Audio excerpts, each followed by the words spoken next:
Lamento o outro lado não comparecer. Tá?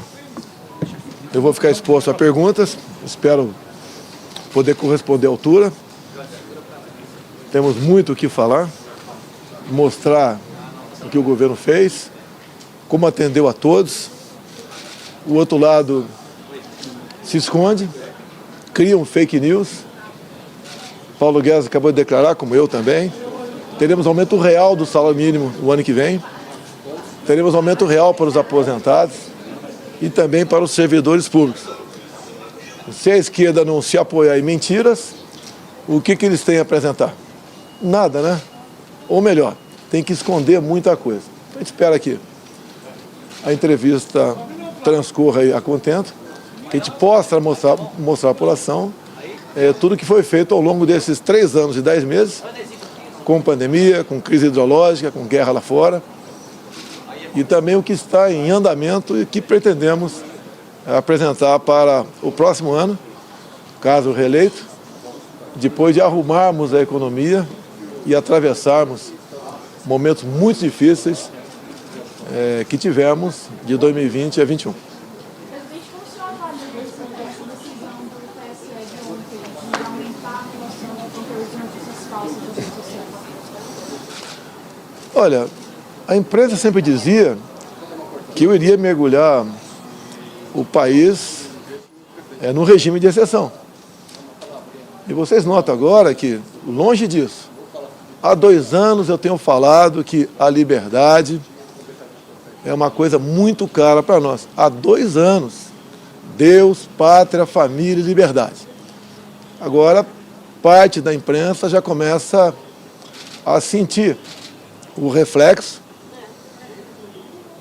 de uma ditadura, de uma falta de liberdade de expressão, que cada vez mais se aproxima.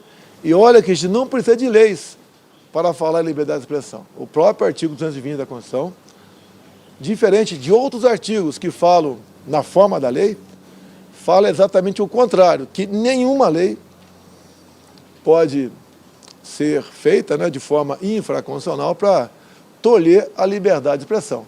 A liberdade de expressão é o oxigênio de vocês da imprensa. Hoje está sendo a Jovem Pan, amanhã será vocês. Então, só uma coisa me conforta nisso tudo, é que a conscientização de parte de vocês já se começa a fazer presente de que nós não podemos negociar com a liberdade, senão a nossa democracia vai embora. De que adiantou aquela carta à democracia, onde pessoas que censuram vocês hoje elogiaram a carta lá atrás, mas não respeitam a carta maior da Constituição, a carta maior que é a nossa Constituição. Vamos falar na próxima, presidente. Tá apertando. Se você for reeleito, o senhor já tem ideia do perfil que você quer para a STF ou algum nome que você quer? Os 2 nomes e perfil parecido do André Mendonça e o do Cássio.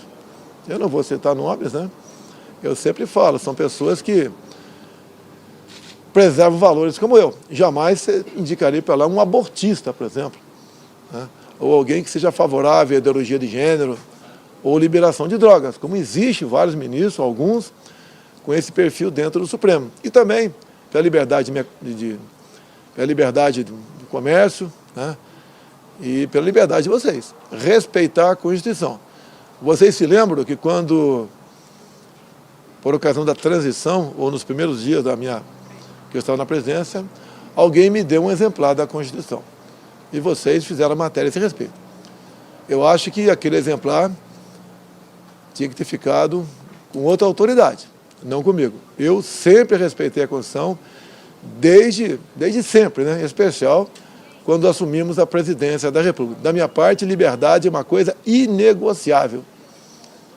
E colegas de vocês estão sentindo que isso não está sendo respeitado por parte de uma outra pessoa, assim como todos nós aqui, dos 3 poderes, né? Devia ter como Bíblia embaixo do travesseiro. Liberdade igual a democracia, ou você tem ou não tem. E não podemos, como acontece com essas medidas, pessoas se começar a se policiar, o que eu vou escrever? Posso escrever isso ou não? Qual será a medida, até mesmo restrição da minha liberdade pode acontecer, se eu continuar escrevendo dessa maneira. Repito, tivemos um deputado federal que falou coisas que eu não concordo de jeito nenhum, abomináveis, né? Tenho verdadeiro asco do que ele falou. Mas tem um artigo da Constituição 53 que diz que todos os deputados e senadores são civil e penalmente, né, invioláveis por quaisquer de suas palavras, opiniões e vozes. Se eu não gosto de um dispositivo da Constituição, vamos procurar apoiamento para mudá-lo. Jamais ignorar esse dispositivo. Como vi um voto hoje de uma pessoa do Supremo Tribunal Federal dizendo: a medida é excepcional e a liminar poderá ainda ser revogada. Reconhece que a liminar não tem qualquer amparo na Constituição. Não pode falar que vale até as eleições. Não estamos em estado de sítio.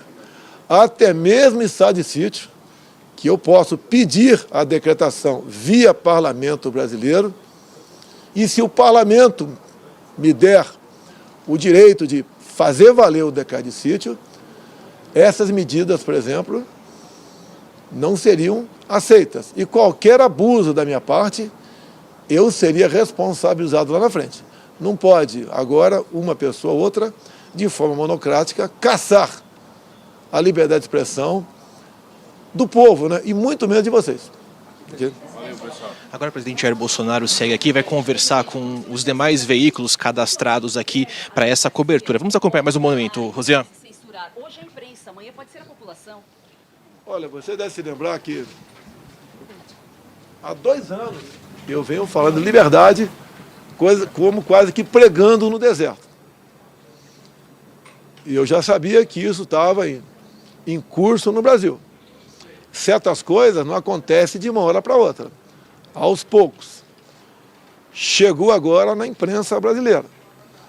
Sem liberdade de expressão, acabou a imprensa.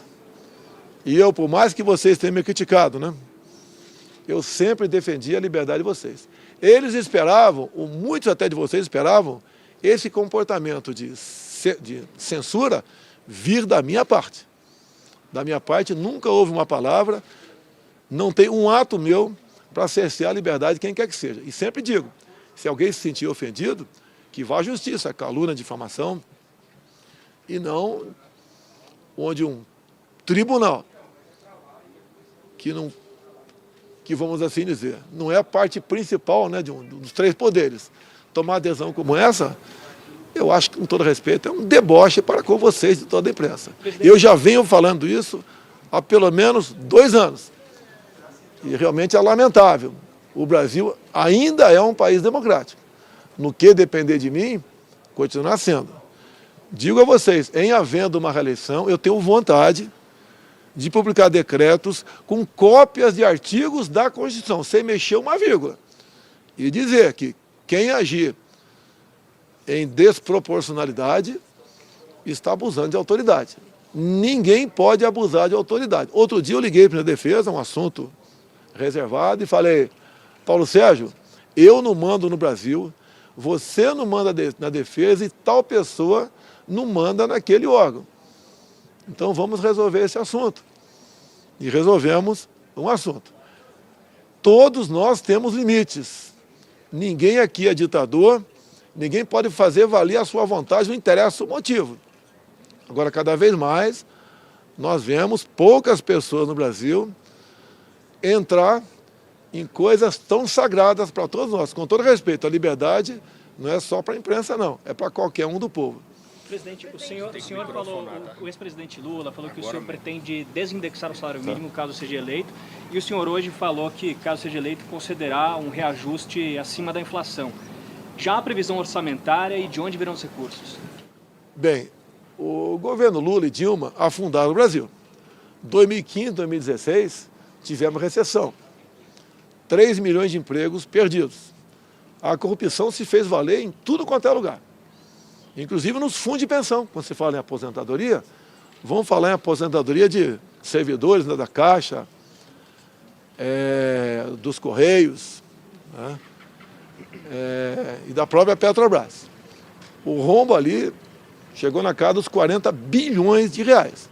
A continuar esse modelo, essas pessoas deixariam de se aposentar e os aposentados perderiam as suas pensões. Tanto é verdade que para essas 3 instituições, Petrobras, Caixa e Correios, os funcionários têm desconto até 2030, de no mínimo 10% no seu contra-cheque. É essa a questão. Quem trata da economia é o Paulo Guedes. A palavra final sempre é minha. A garantia dele, agora há pouco, de conceder reajuste real, acima da inflação, ao salário mínimo, aos servidores e aos aposentados. Olha, nós vencemos 2020, onde gastamos 700 bilhões de reais e dentro de uma responsabilidade, atendendo a todos. Tivemos, ao longo dos anos, pelo menos a inflação para o salário mínimo e para aposentados. Os servidores não tiveram. Pagaram uma conta, tá? Assim como grande parte dos seletistas, assim como os informais, e está na hora agora nós buscarmos como atendê-los. Vamos atendê-los, né? Com o parlamento muito mais favorável a nós, nós atingiremos esse objetivo e no corrente ano o parlamento, como nunca negou nada nesse sentido para nós, vai, juntamente conosco, arranjar recursos para tal.